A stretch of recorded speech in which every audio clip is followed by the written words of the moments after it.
what is the asking price for Derrick Henry for the Titans? Yeah, they're shopping him around right now. So unfortunately for Derrick Henry, he's not a quarterback. He's still very, very, very, very, very, very important. I think a second round pick, maybe a second and a third, because you got to get at least two people for him, right? Because no matter what, he's still very productive. Unfortunately for Derrick Henry, they judge him against him. He's such a productive player. But this is what they're going to say about Derrick Henry.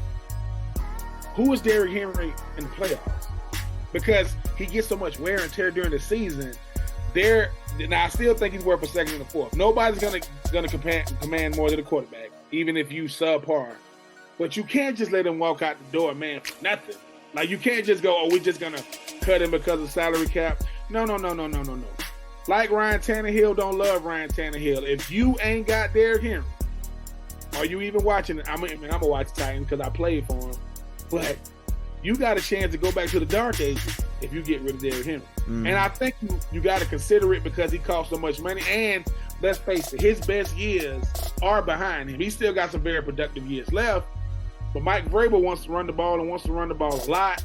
I think you get a second and a third or a second and a fourth, at least 2 draft picks. I think that's good enough compensation because when you I don't know if Derrick Henry's 30 years old, but the closer a running back gets to 30 years old, it's going to be hard to get any, great production out of him. And plus, Derrick Henry rushed for 2,000 yards, still didn't win NFL MVP. He got Offensive Player of the Year. So I think you get a second and a fourth or at least 2 draft picks for him. I think that's good enough compensation. It's going to be hard to see him go, man. But when I first got to the Titans, that was Eddie George last year. I never played with Eddie George. He was right behind me in the warm-up line with regular clothes on. Next thing I know, he got traded to Dallas. So that's the business of the National Football League.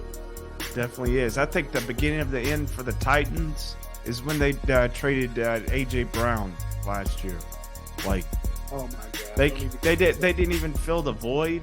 They didn't, man. They A.J. Brown has been very productive even his years at Ole Miss. Right? He's been very productive on a Titans team that wants to run the ball. Like, he was still at least a top 10, top 15 receiver when because people say, yeah, him, he came out with DK Metcalf. I know you're going to compare. The thing about A.J. Brown that's very, very, very, very, very unique, he gets in the zone. He gets in the end zone. So people go, Justin Jefferson, he got all these yards. How many touchdowns he got? And then he goes 1 year away from the Titans, goes to the freaking Super Bowl. Jalen Hurts. When A.J. Brown wanted $25 million a year, people were like, that's too much. No, it's not. That's the going rate for a number one receiver.